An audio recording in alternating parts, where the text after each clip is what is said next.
May dalang gamit yung hired killer bago siya nahuli. Kinuha niyo ng mga polis at itinago bago siya makatakas. Ano ba yan? Magpataras! Nakapagkapi na muna. Magandang gabi! Kapapasok lang na balita, inaasahang dadagsa ang imported rice ngayong Marso, taong kasalukuyan bunsod ng Rice Trade Liberalization Law o mas pinalawig na pandaigdigang pakikipagkalahalan ng ating bansa sa bigas. Ayon sa batas na ito o RA 11203, papatawan ng taripa o buwis ang imported rice nang tumaas ang presyo nito sa lokal na merkado at mabawasan ang insentibo ng mga negosyanteng mag-aangkat ng imported rice, gayong wala ng kontrol ang pamahalaan sa dami ng aangkatin. Dahil malaki ang kamurahan ng imported na bigas kumpara sa lokal na produksyon, inaasahang bababa ang presyo ng bigas at ng palay. Pangamba naman ng mga magsasakang Pinoy ang pagkalugod dahil sa pagbaba ng presyo ng bigas at ng palay, gayong mahal na ang kanilang gastos sa pagsasaka. Mabuti na lang at may Rice Competitiveness Enhancement Fund. Ito ang pondong nilikha sa pagbuo ng 4 na diskarte nang makasabay sa imported rice ang produkto ng ating mga magsasaka. Para sa karagdagang balita, manatiling nakatutok sa ABS-GMA dahil may pakialam ka! Naku! Kailangan naming malaman ni Mito yung 4 na diskarte na yan nang makasabay kami sa imported na rice. Teka, nasan ba yung asawa ko? Mitay! Mitay! Yes! Asawa ko! Paano yung sigaw mo? Pinagluto ko din ng paboritong adobo. Sabi sa balita, dadagsa ng imported rice. Paano yun? Sigurado mas tatangkilikin ng bigas ng banyada. 4 na diskarte na makasabay sa imported rice. Diskarte number 1. Binhing dekalidad, gamitin. Ani, paramihin. Alam nyo ba na sa paggamit pa lang ng dekalidad na binhi, maaaring tumaas ang ani ng 10% o higit pa. Ibig sabihin, kung aani ka ng 100 sako, may dagdag na 10 sako pa. Dekalidad ba yung binhing gamit mo? Oo naman! Certified seeds ang gamit ko. Dahil kung certified seeds, sigurado ang tubo. Dahil puro, mas kakaunti ang halo, walang sakit at peste. Bukod syempre sa dekalidad na binhing gamit, kailangan din nating siguraduhing tama ang pangangalaga sa ating palay mula sa pagpili ng variety hanggang pag-aani at pag-iimbak nito. Tandaan po natin na mahalagang bigyang pansin ang paghahanda ng lupa nang maiwasan ang peste sa palayan at maayos na pamamahala ng tubig. Kung hindi maayos ang pagkakahanda ng lupa, ay maaring umatras ng 5% ang aning palay. Kaya naman siguraduhing maayos ang pagkakapatag ng lupa. Importante rin na tama ang sustansyang ibibigay sa palay sa tamang oras at dami. Para sa saktong rekomendasyon at higit na makatipid sa abono, mainam rin na ipasuri ang inyong lupa. Maaaring gamitin ang paraang Soil Test Kit o STK at -1 element technique o MOET. Tinatansya ng STK ang antas ng asim, nitroheno, posporo at potasyo ng lupa. Sinusukat naman ng MOET ang kakulangan ng mga sustansya. Pwede rin subukan ng Rice Crop Manager, isang ICT-based platform na magbibigay ng tiyak na rekomendasyon sa tamang sustansya at iba pang pamamahala ng palay. Nang malaman ng mainam na gamitin sa pagsusuri ng lupa, kumonsulta sa mga agricultural technologists sa inyong lugar. Diskarte number 2. Serbisyong pangmakina sa pagsasaka, subukan. Gastos, bawasan. Subukan ang makina sa bukid. Bawas na sa gastos, tipid pa sa oras ng paggawa. Ayon sa Philippine Statistics Authority, 52% ng puhunan sa pagpapalayan ay napupunta na agad sa labor.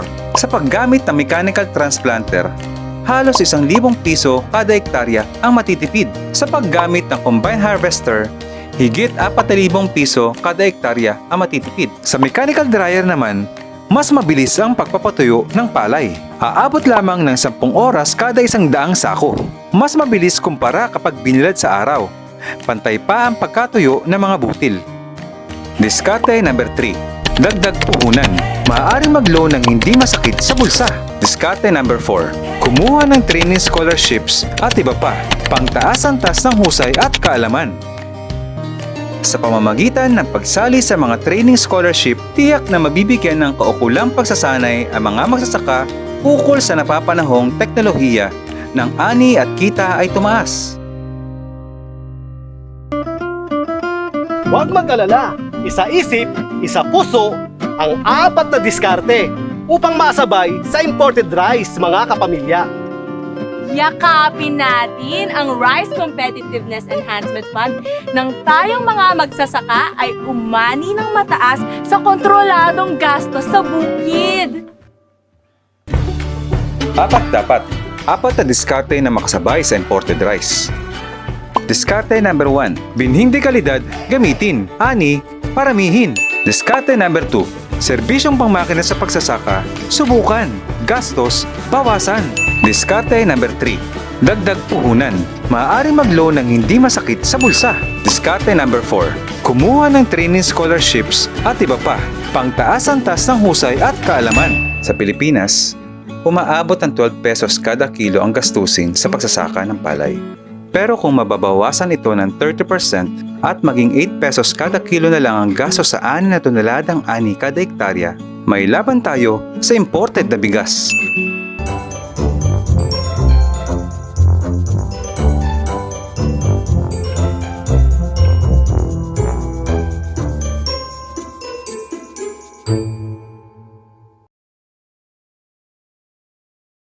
Magandang umaga, Pilipinas! Marahay na aga, Rayon 5. Masagalang ani at mataas na kita, Bicolandia. Ako po si Ate Laika, RCEF staff ng Agricultural Training Institute, Regional Training Center 5. Welcome sa ikatlong serye ng 4 na araw ng ating Rice Competitiveness Enhancement Fund o RCEF Information Caravan. Ito ay magaganap mula Martes hanggang Biyernes, sa July 6 to 9, 2021 at July 13 to 16, 2021. Ito ay mapapanood via YouTube Live. Hanapin lamang po ang ATI Bicol sa Rabay YouTube channel. Inaanyayahan po namin kayo na i-share itong ating programa para sa Rabay kitang makanood. Kahapon ay natunghayan natin ang patungkol sa extension component na ibinahagi sa atin ni Ms. Vivian V. Carable at ni Dr. Joey A. Bellarmino. Ngayong araw naman, para talakayin ang TESDA extension component, makakasama natin si Ms. Ria Gomez at si Ms. Margareta Isa Buban ng TESDA Region 5. Magandang umaga po sa inyo. Magandang umaga po. Kami po ang mga taga-TESDA para bigyan kayo ng impormasyon kung ano ba naman ang role ng TESDA pagdating po dito sa ating programang Rice Extension Services Program under Rice Competitiveness Enhancement Fund. So, pag-usapan po natin ngayon, ano ba yung mga pwedeng makuha ng ating mga farmers sa programang ito na pwedeng maibigay ng TESDA sa kanila. So, itong Rice Tarification Law or yung Republic Act number 11203, otherwise known as the Rice Tarification Law, ito yung created as Rice Competitive Enhancement Fund or the fund to improve rice farmers' competitiveness and income amidst liberalization of Philippine rice trade policy that lifted quantitative restriction on rice imports and replaced it with tariffs among others. So bali po, ang aim po nitong programa ay para po ang ating mga farmers ay kumbaga kung sa parte po namin sa TESDA, ang aming pong aim dito ay mabigyan ng kaukulang skills training ang ating mga farmers para po magkaroon sila ng mas improve yung quality ng kanilang mga ng kanilang mga produkto. So ano nga po ba yung role ng TESDA sa pag-implement nitong RCEF?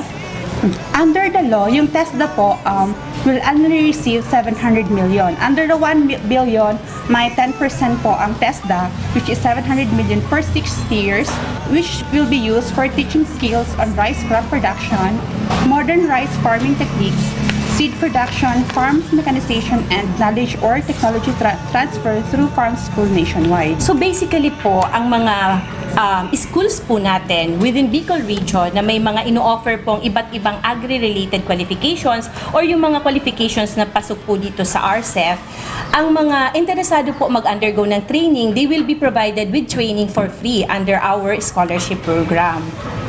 So paano ba tayo makakakuha ng TESDA scholarship grant? Under the IRR, TESDA shall also recognize accredited the training modules developed under the program for its trainees to be eligible for TESDA scholarship grant, provided that the percentage allocation be reviewed on the third year of effectivity of this act for possible revision should intervention priorities change. Further, the preferential attention should be given to the rice farmers, cooperatives, and associations adversely affected by the rice tarification or the quantitative import restriction on the rice in accordance with the trust and priorities of RA number 8435 or Agriculture and Fisheries Modernization Act and the Philippine Development Plan. Sa kalusulukuyan po, ito pong mga programang ito ay ino-offer po sa ating mga TESDA Technology Institutions. Tama ako, Ms. Marga? Then, pati din po doon sa mga accredited na learning sites ng ATI. Ang tawag po namin doon ay yung mga farm school po natin. Then, meron din po tayo mga private TVIs as long as yung kanila pong programang ino-offer is pasok po dito sa mga identified na programa under RCEF. What are the coverage of TESDA's program on RESP scholarship grant? RESP is funded by scholarship grant shall be TESDA registered and shall cover the following: modified farm field school training programs developed by the Philippine Rice Research Institute or Field Rice, Philippine Center for Post-Harvest Development and Mechanization or the PhilNet, and Agricultural Training Institute ATI. For 2020, we have already 23 qualifications na pwede pagpilian ng ating mga beneficiaries. Dati po kasi 5 qualifications lang o 5 programa lang po ang pasok dito sa RCEF. Pero yung kagandahan po ngayong taong 2020, nagkaroon ng po tayo ng 23 qualifications na pwedeng pagpilian ng mga interesadong mag-training dito sa programang ito. Bigyan po namin kayo ng mga examples ng mga programa na pwede po nating kunin or skills training po na pwede nating pag-aralan sa TESDA. Ito po ay katulad ng rice machinery operations, the drying and milling services and maintenance, small engine repair and maintenance. So, tatlo lamang po ito sa 23 programs na pwede natin pagpilian under RCEF. New and emerging technology programs to be developed by TESDA, PhilMec and PhilRice to increase rice productivity using the value chain and accelerate mechanized and modern farming in the country. Meron po tayong mga bagong programa like itong solar-powered irrigation system, operation and maintenance level 2. Kasalukuyan pong nag-undergo ngayon ng program registration ang aming mga TESDA Technology Institutions para din po may offer natin ito sa RCEF natin na programa. Who are the intended RCEF beneficiaries? So the primary beneficiary of the Rice Fund are the rice farmers and farm workers listed in the registry system for basic sector in agriculture or RSBSA, farmers, cooperatives, and association in target provinces and municipalities, farmers dependents who are in RSBSA list and holder of Certificate of Land Ownership Award or CLOA. So yun, specific po ang ating beneficiaries para sa programang ito. So kami po ay binibigyan ng listahan nitong ito pong registry system for basic sector in agriculture. Doon po namin kinukuha yung mga posibleng makapag-avail ng scholarship program or ito po tinatawag nating RCEF. Do we need to apply for assessment and certification? Yes po. Ang graduate po ng RESP are applicable and subject to mandatory assessment pero depende po yun sa qualification if meron siyang assessment. Opo. Kasi po meron mga qualifications na wala ng assessment. Okay po. Pag sinabi po nating assessment, isa po itong paraan na kumbaga sa simpleng salita, ito po ay isang examination. So yun po yung kinakandak ng test. Ang tawag po namin dyan ay competency assessment. Yung kaibahan nga lang po dito sa competency assessment natin, may actual demonstration pong ginagawa ang mga individuals na mag-undergo ng competency assessment. Tama yung sinabi ng aking kasama, si Ms. Marga, na mandatory po siya, kumbaga, kung sino man po ang nag-undergo ng training, lahat po sila mag-undergo ng assessment. Yun lamang po ay depende kung merong available na competency assessment tools. So sabi nga po namin, yung mga interesado po na mag-enroll or mga interesado mag-avail nitong programang ito, puntahan lang po natin ang aming mga provincial offices or pwede nyo po silang tawagan or bisitahin ang kanilang mga Facebook pages. Sa probinsya naman po ng Camarines Sur, ang aming provincial director po doon ay si Sir Alejandro R. Cortez. Ang kanila pong address ay sa 2nd floor, Dolly Building, City Hall Complex, Magsaysay Avenue, Naga City, Camarines Sur. Ang kanila pong FB page ay testa.com sur. Or pwede nyo silang tawagan sa landline number po nilang 054-473-1085. So yun po. Yun po yung mga contact persons at contact numbers and addresses na pwede nyo pong puntahan, Facebook pages na pwede nyong bisitahin or i-like, and contact numbers na pwede nyong tawagan para po kayo po ay mabigyan ng mga additional information, masagot po ang inyong mga katanungan, at mabigay po ang serbisyo na inyo pong kailangan. Muli po, maraming salamat po. Kami po sa TESDA ay laging handang tumulong sa inyo sa anumang pong paraan na amin po makakaya, at welcome po kayo na kumbaga mag-undergo ng training po at maranasan po ninyong mag-training sa TESDA para po kumbaga matulungan po kayo. Maraming salamat po at inaasahan po namin dumalaw kayo sa aming mga provincial offices po. Salamat po. Maraming salamat. Maraming salamat po, Ma'am Ria and Ma'am Isa.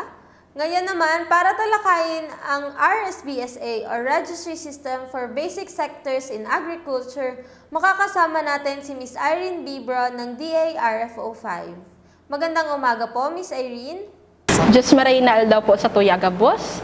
Ako po si Irene Bibron from Department of Agriculture Regional Field Office number 5 from the Planning, Monitoring and Evaluation Division or PMED. At i-discuss ko po sa inyo ngayon yung ating guidelines, protocols, as well as the enrollment form na gagamitin sa pag-update po natin ng Registry System for Basic Sectors in Agriculture or RSBSA through the National Farmers and Fisherfolk Information System or NFFIS. Para po sa impormasyon ng lahat, ang Registry System for Basic Sectors in Agriculture or RSBSA ay electronic compilation or database po ng ating mga farmers, farm laborers, and fisherfolk na target beneficiaries po ng DA and its attached agencies. Kasama na po dyan ang Agricultural Training Institute or ATI, Land Bank of the Philippines, PhilRice, and PhilMec na siyang mga pangunahing ahensya ng gobyerno dito po sa Rice Competitiveness Enhancement Fund or RCEF. Nasabi ko po kanina na yung updating natin ay through the National Farmers Information System or NFFIS. Ang NFFIS po ay yung ginagamit nating web-based application or platform para po sa pag-update ng RSBSA. Kung saan kami sa Department of Agriculture, once na-receive namin yung application ninyo, na-validate namin, dito namin i-encode yung profile po ninyo na dapat naming i-share sa ating mga attached agencies katulad po ng ATI, PhilMec, PhilRice, and TESDA na nangungunang mga ahensya ng gobyerno dito po sa RCEF. So, konting background lang po kung bakit nagkakaroon po tayo ng updating of the Registry System for Basic Sectors in Agriculture or RSBSA. Nasabi ko na po kanina na ang RSBSA electronic compilation or database ng profiles po ng ating target beneficiaries sa DA and its attached agencies. Ng RSBSA po ay magiging minimum requirement or basis sa pag-provide po ng financial assistance, subsidiary funding, and insurance po para sa ating mga magsasaka at mangingisda such that those registered po dito sa ating database ay bibigyan po ng prioridad sa pag-avail po ng ating mga programa and proyekto, including na po dito yung mga programa and proyekto na funded under the Rice Competitiveness Enhancement Fund. So, ang RSBSA po talaga ay isinagawa last 2013 na pinondohan po ng Department of Budget and Management sa pakikipag-ugnayan po sa National Statistics Office or NSO na ngayon po ay Philippine Statistics Authority. So, some of the issues and concerns encountered during the updating po ay una, hindi daw po lahat ng farmers and fisherfolk and farm laborers ay na-include sa listahan o nakabilang sa survey. Pangalawa, some na nakasama daw po sa listahan ay hindi po legitimate na mga basic sectors in agriculture o mga sinasabi natin mga farmers, laborers, at fisher folk. Meron rin po nagsabi na yung ibang mga nakasama na po sa listahan ay sumakabilang buhay na. Kaya po ngayon, nagkakaroon po tayo ng updating of the registry system for basic sectors in agriculture or RSBSA. So ano po yung mga legal na basihan bakit tayo nagkakaroon ng updating of the RSBSA? Sa pagpapatupad po ng Republic Act No. 11203 or the Rice Certification Law, kung saan nakasaad po doon sa implementing rules and regulations, specifically Section 14, that the beneficiaries of the Rice Fund or the Rice Competitiveness Enhancement Fund shall be those farmers and farm workers and their dependents listed po dito sa RSBSAs and rice cooperatives and associations accredited by the Department of Agriculture. Pero paunawa lamang po na though accredited ng Department of Agriculture ang ilang kooperatiba or mga associations, dapat po yung mga individual members or officers po ng isang association ay dapat listed po or registered sa RSBSA. Nasabi rin po sa nasabing Republic Act na itong database na pong ito or the RSBSA ay dapat i-share po namin ng Department of Agriculture sa mga identified implementing agencies po ng RCEF. Kasama na po dito yung PhilRice, PhilMec, TESDA, ATI, ACPC, LBP, DBP, PCIC, and other ahensya para sa pangangailangan din po nila. Isa rin po sa legal na basihan para po sa updating ng RSBSA natin ay yung sinasabing Section 2 ng RA 9231 or otherwise known as the Special Protection of Children Against Child Abuse, Exploitation, and Discrimination Act, kung saan nakalagay na dapat yung mga batang below 18 years old, ang edad, ay hindi dapat po employed. Kaya meron po tayong minimum age requirement na nire-require po dito sa RSBSA. So, sino-sino lamang po ang pwedeng magpa-register under RSBSA? Una, dapat sila ay Filipino citizen. Hindi po pwede ang banyaga dito. Number 2, dapat po must be at least 18 years old at the time of registration, consistent po sa nasabi nating batas or the RA 9231. So, hindi po pwede dito yung 17 years old pababa. And dapat po, yung nagpaparegister ay legitimate na farmer, farm laborer, or fisher folk na sinasabi nating basic sectors in agriculture or target beneficiaries po ng DA and its attached agencies. Konting polisiya at guidelines lamang po. Ang pag-register po sa RSBSA ay voluntary lamang po. However, dapat po nating i-emphasize na ito po yung magiging minimum requirement sa pag-avail ng ating mga programa and proyekto under the Department of Agriculture in its attached agencies. Ngayon po, kanino po dapat tayo mag-submit ng ating mga application form? So dapat, ang mga farmer, farm laborer, and fisher folk shall submit their application to the City or Municipal Agriculture Office o yung tinatawag nating CAO or MAO having jurisdiction over the place of permanent residence. Kung saan po kayo dapat nakatira, dun dapat kayo mag-submit ng inyong RSBSA enrollment form. Together with the attached documentary requirements na i-discuss po natin mamaya. So all registration shall be subject for validation by securing that the registration forms, ito po, registration form, are duly signed ni na barangay chairman, the CAO or Municipal Agriculture Officer, and yung sinasabi nating City or Municipal Agriculture and Fishery Council Chairperson sa lugar po ninyo. So dapat po, permado po nila yung application form po ninyo. However, the Department of Agriculture reserves the right to conduct a third-party validation to preserve the integrity of our database.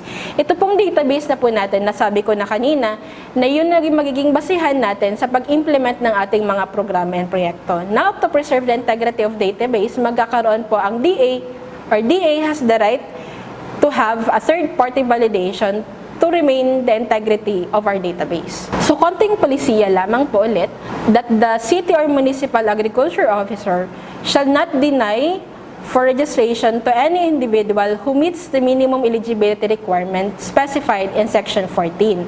Isa pa rin po sa mga polisiya natin that the only authorized personnel shall receive and process registration to the RSBSA. So yung mga applications po natin na sinubmit through unauthorized personnel shall be deemed invalid. Bakit po? Kasi dapat pag nag-submit po tayo ng RSBSA doon sa City or Municipal Agriculture Office, kailangan po ng perma nila.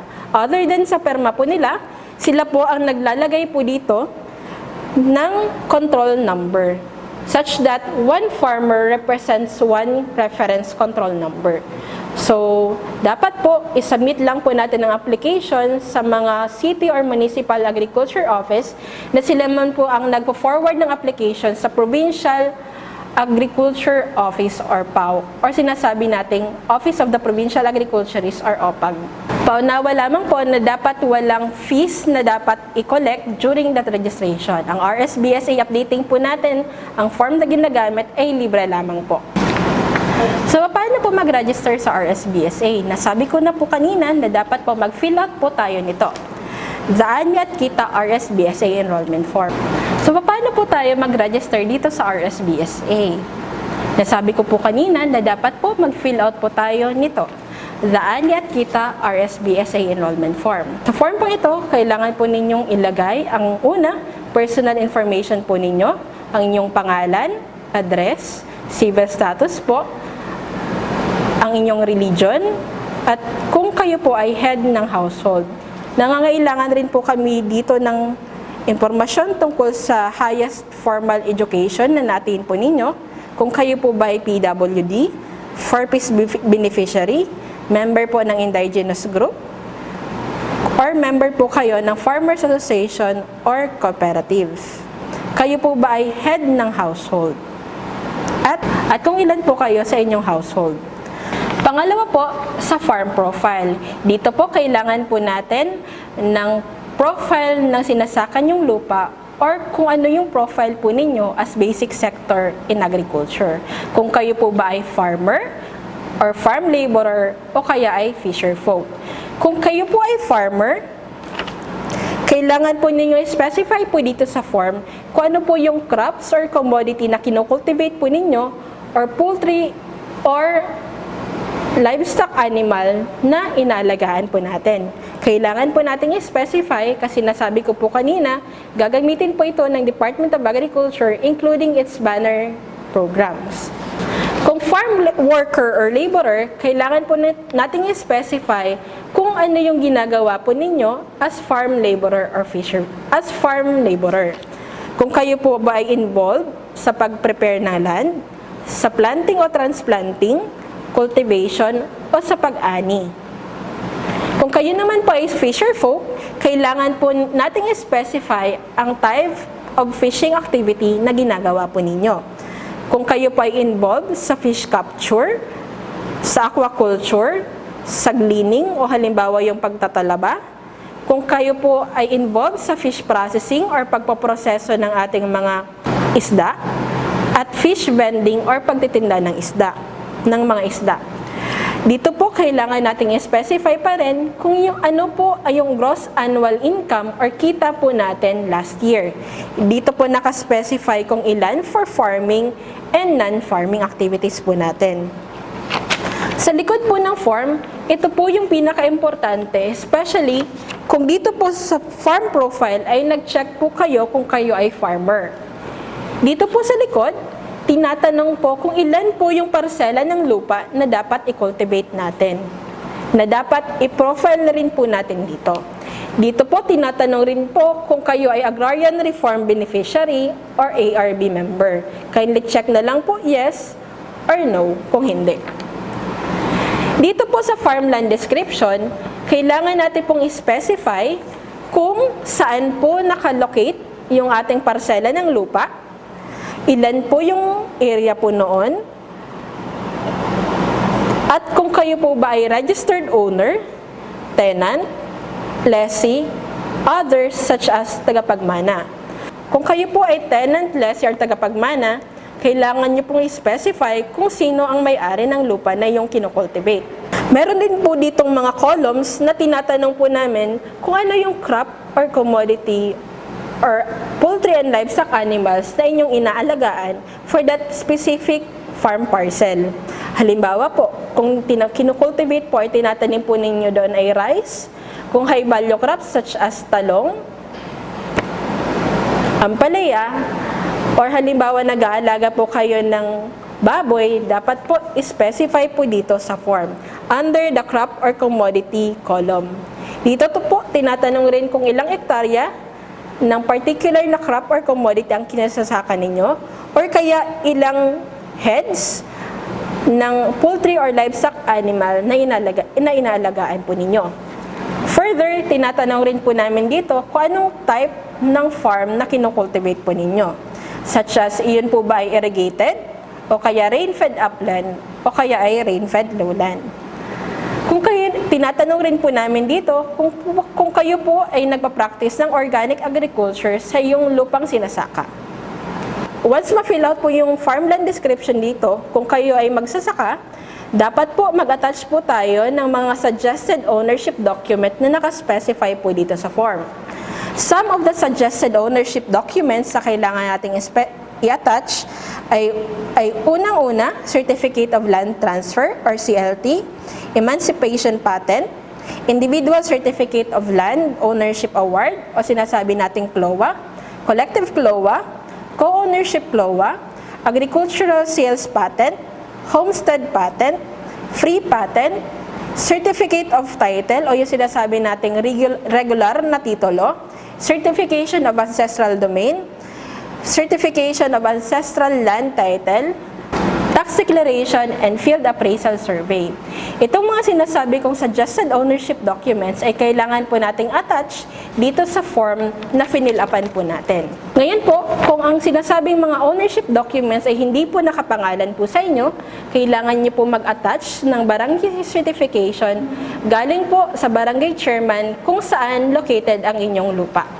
Dapat po nakaspecify po doon na kayo ay tenant, lessee or tagapagmana. Nakalagay rin po ang pangalan ng nagmamay-ari ng lupa, kung ilang hektarya at kung saan specifically located yung lupain na yon. Dapat po ay permado ng barangay chairman. Ngayon po, pag naka-attach na po natin yung sinasabi nating ownership documents as well as barangay certification kung nangangailangan, dapat po isulat natin ang ating pangalan, magperma po tayo, at kung hindi naman po marunong magperma, meron tayong nakalaan na column kung saan po pwede nating ilagay ang ating thumb mark. So once filled out na po yung documents natin, and naka-attach na tayo ng nasabi kong mga ownership documents o kaya barangay certification kung applicable, kailangan po nating maglagay rin ng ating recent 2x2 picture po dito. Recent, dapat po within 6 months po ang kuha ng ating retrato. Ngayon po, kung okay ng ating form, the 2x2 picture as well as yung suggested ownership document o kaya barangay certification, kailangan po nating magpaperma sa ating barangay kapitan. Pag napermahan na po ito, dapat po nating isubmit itong mga forms as well as the attachment sa ating city or municipal agriculture officer kung saan tayo nakatira para po permahan po nila at ng CAFC or Mousy Chairperson sa lugar na iyon para po sa kanilang perma. Ngayon po, sila na po ang magdadala ng application form po ninyo and other documentary requirements sa Office of the Provincial Agriculturist for validation. And sila na po, ang OPAG, ang magsasubmit po ng application po ninyo dito po sa aming opisina sa Department of Agriculture para po sa encoding dun sa National Farmers and Fisherfolk Information System or NFFIS. So yan yung proseso natin ng pag-update ng RSBSA, yung dapat gamitin nating enrollment form, yung ownership documents na kailangan nating i-attach at kung saan dapat isubmit natin yung ating enrollment form para po makarating ito sa Department of Agriculture or DA Regional Field Office number 5. Konting paalala lamang po, lahat po dapat ng farmer, regardless kung anong commodity po yung tinatanim ninyo, hindi lamang po dapat rice, kundi other commodities na tinatanim, ating mga farm laborers and fisher folk ay dapat po magpa-register sa RSBSA. or the registry system for basic sectors in agriculture. Para po maka-avail ng ating proyekto sa Department of Agriculture and its attached agencies. Maraming salamat po at magandang araw. Maraming salamat po, Miss Irene. At para naman talakayin ang seed component ng PhilRice, makakasama natin si Engineer Gina Nunez. Magandang umaga po, Engineer Gina. Magandang umaga po sa ating lahat. So, ang PhilRice po ay isa po sa mga ahensya na naatasan para ipa-implement po ang Rice Competitiveness Enhancement Rice Program. Ngayon po, tatalakayin po natin ang Rice Competitiveness Enhancement Rice Program. So, para lang po magkaroon po tayo ng counting review or magkaroon po tayo ng counting background kung paano po tayo nakabuo po ng rice ng RCEF. So, natatandaan po natin na noong 1995, ang Pilipinas po ay nag-join po sa World Trade Organization. So, ito po ay naglalayon po na mapalawak ang sistema ng pakikipagbalitan, importasyon at eksportasyon po ng ating mga agricultural commodities. So, ito rin po nagkaroon po tayo dito ng agreement to trade ng mga agricultural commodities. So, noong 1916 po ay na-establish din po yung tarification system through RA or Republic Act 8178 or yung Agricultural Tarification Act. So dito po sa batas po na ito ay nalift po yung tinatawag po nating quantitative restriction. So pag sinabi po nating quantitative restriction, ito po yung nakokontrol po natin yung volume ng mga traded commodities. Yung tariff naman po, ito po yung taxes na ini-impose po natin. So dito sa batas na ito po, natanggal po yung QR sa iba pong agricultural commodities maliban po sa rice. So, nagkaroon po tayo humingi po tayo ng exemption sa World Trade Organization na umabot po ng hanggang 22 years. So doon po, ito po ay ginawa po natin para po maprotektahan po ang ating mga local producer. So yung mga local farmers po natin. So, kaya naman po nung dumating po yung July 2017, yung pinakahuli po nating exemption, ay binuo po yung o pinirmahan po yung Republic Act 11203, also known as the Rice Trade Liberalization Law. So, dito po sa batas na ito, ay nabuo rin po yung tinatawag po nating Rice Competitive Enhancement Fund. So, siya po yung nag-create po ng ating Rice Fund o yung pondo po na yon. So, ang Rice Competitiveness Enhancement Fund po o Rice Fund ay nag-i-aim para po ma-improve yung competitiveness ng Filipino rice farmers natin, ma-augment po ang kanilang income while sustaining the resilience and responsiveness of the industry. It will particularly contribute in increasing yield up to 6 tons per hectare and lowering the production cost by 30%.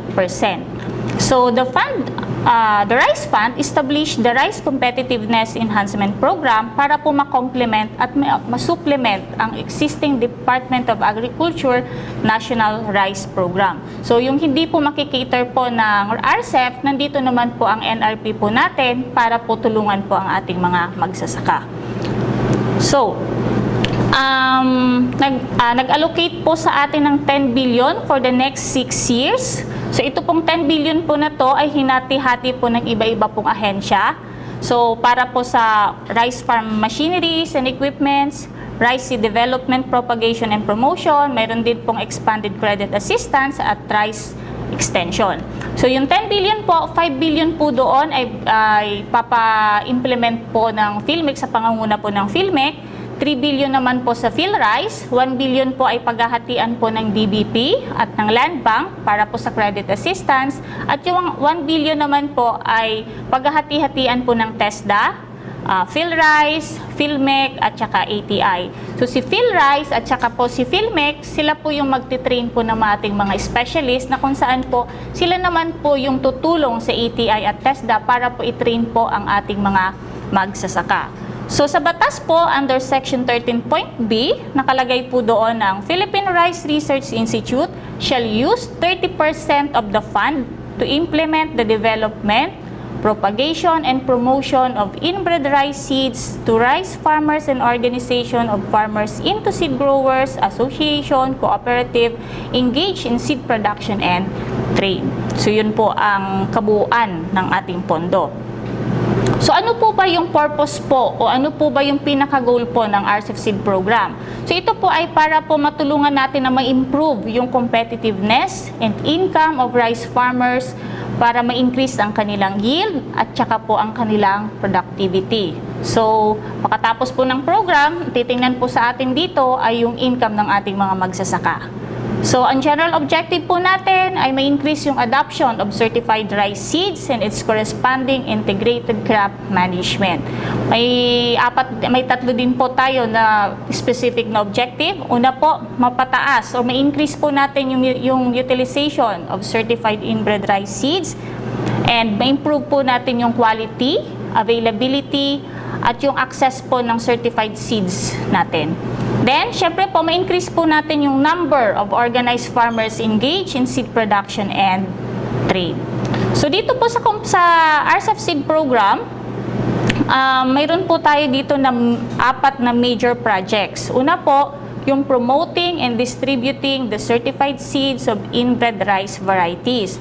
So dito po sa una na component o sa una pong project, kasama po dito yung seed distribution doon po sa ating mga qualified na farmers organization and its members, technology demonstration po, field day, communication, and capacity building.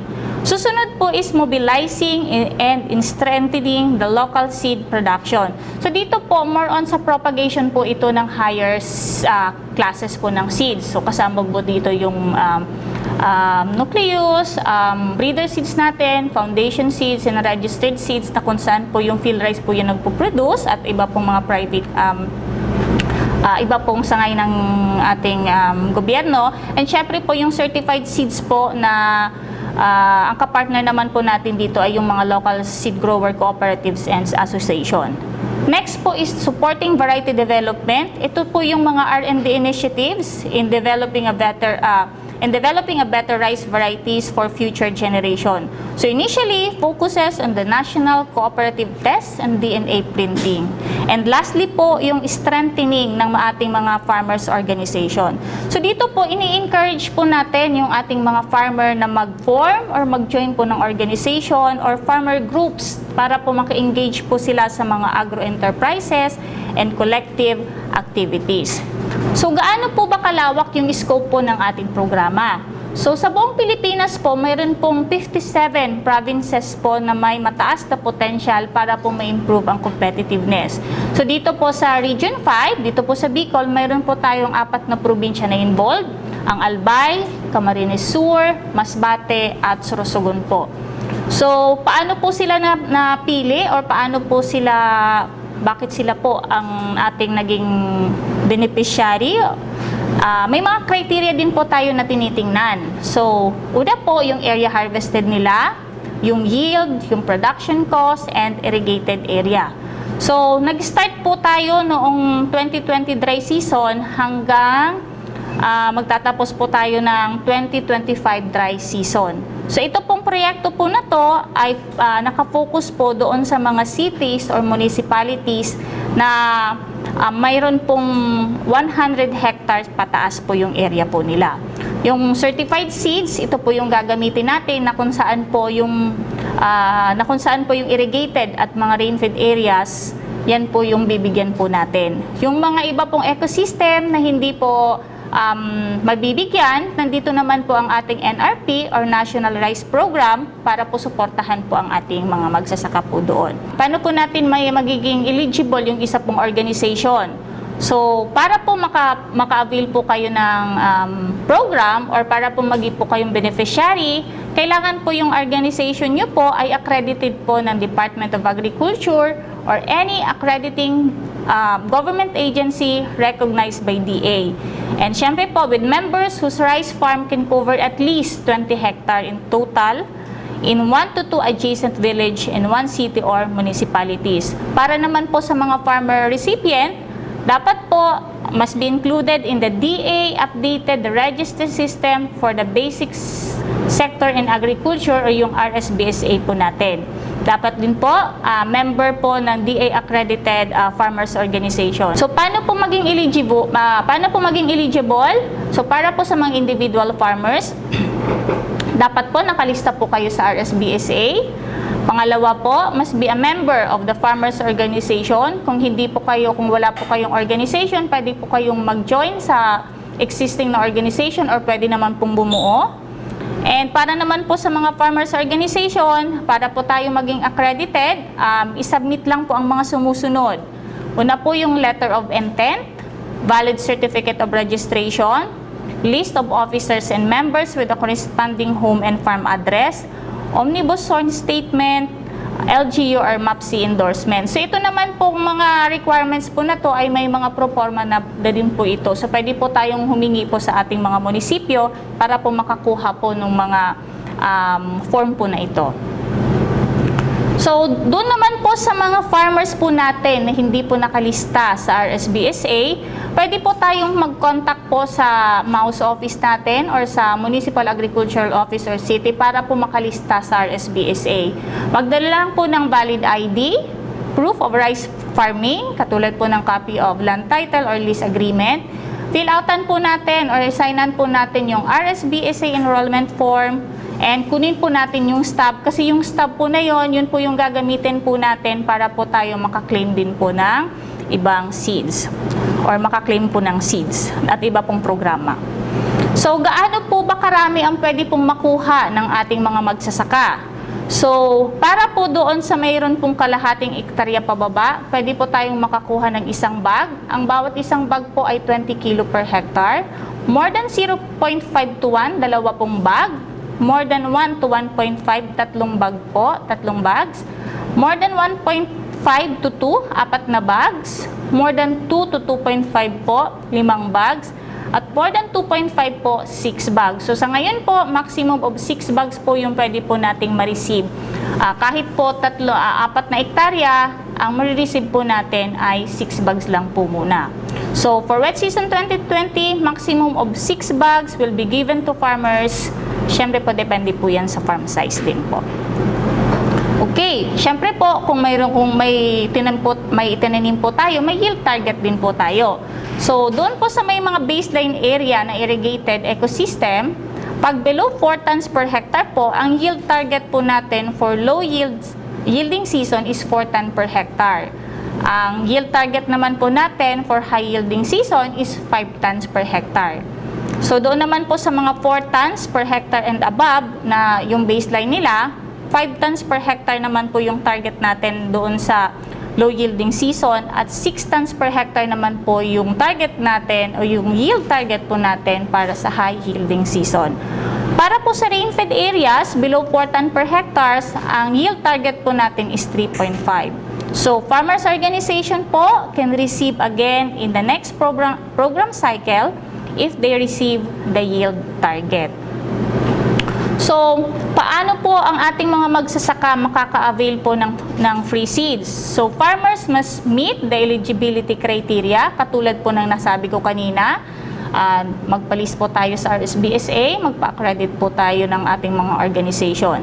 So, they may claim the seeds in the distribution point and schedule set by the LGU. So, kung naalala nyo po, kung yung mga nakareceive po ngayon, during distribution, mayroon po tayong proseso. Pero dahil din po nga sa panahon po ng pandemic, mayroon po din tayong tinatawag po na ad hoc protocol. So, sa panahon po na ito, temporary po na sinususpindi po yung paggamit po natin ng system or RCEF SMS and taking photo. Ano po muna siya, suspended po muna. So, strict social distancing are strictly imposed. Documentation of RCEF distribution shall be done manually. So, i-assist naman po tayo ng LGU po nito. Nasa LGU na po natin yung mga form para po ma-fill upan po ninyo. So, pwede po tayong magkonsulta o pwede po tayong magtanong sa mga LGU po natin para po matulungan tayo kung paano po tayo makakuha po ng seeds. So, ngayon po, ino-authorize na rin po namin na kumuha ng seeds yung mga representative.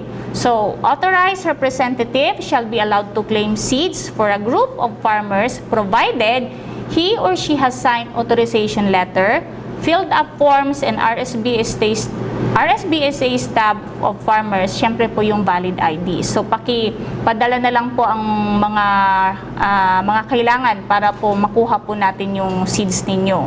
So again po, authorization letter, ma-fill upan nyo po yung form, yung farmer leaflet acknowledgement seed receipt, and yung stub nyo po, or yung RSBSA reference number.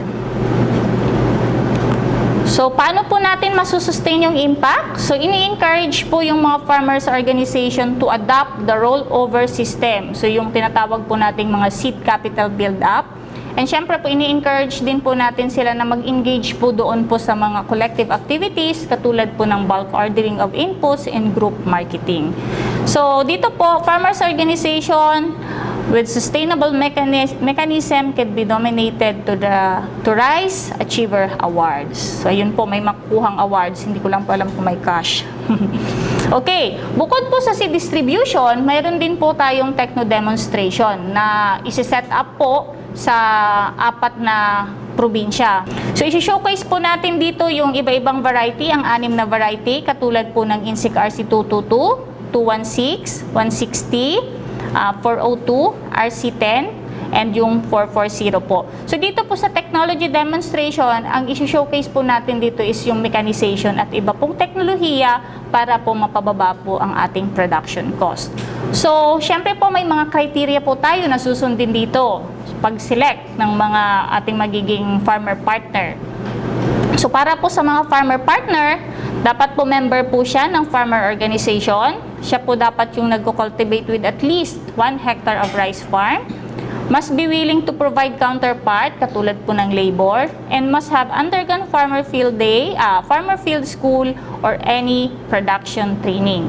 Para naman po doon sa farm, at least po mayroon po siyang 6 hectare po ng contiguous area, may available po na tubig, or may source po ng irigasyon, accessible, visible, and generally peaceful. And within the cluster of rice farm, not less than 100 hectares. So, yun po yung kailangan po natin para po sa techno demonstration farm. So, yan lamang po at maraming salamat po. Maraming salamat po, Engineer Gina. At yan po, natunghayan natin ang tungkol sa extension component, RSBSA at seed component ng RCEF. Maraming salamat po sa ating mga resource persons galing sa ating mga partner agencies. So ngayon po, dadako tayo sa ating araw-araw na katanungan na inyong sasagutan. Check po natin ulit kung nakinig ba talaga o naunawaan ng ating mga listeners ang mga tinalakay ng ating mga resource persons. Maghanda lamang po ng kaperasong papel at ballpen para sa inyong pagsagot.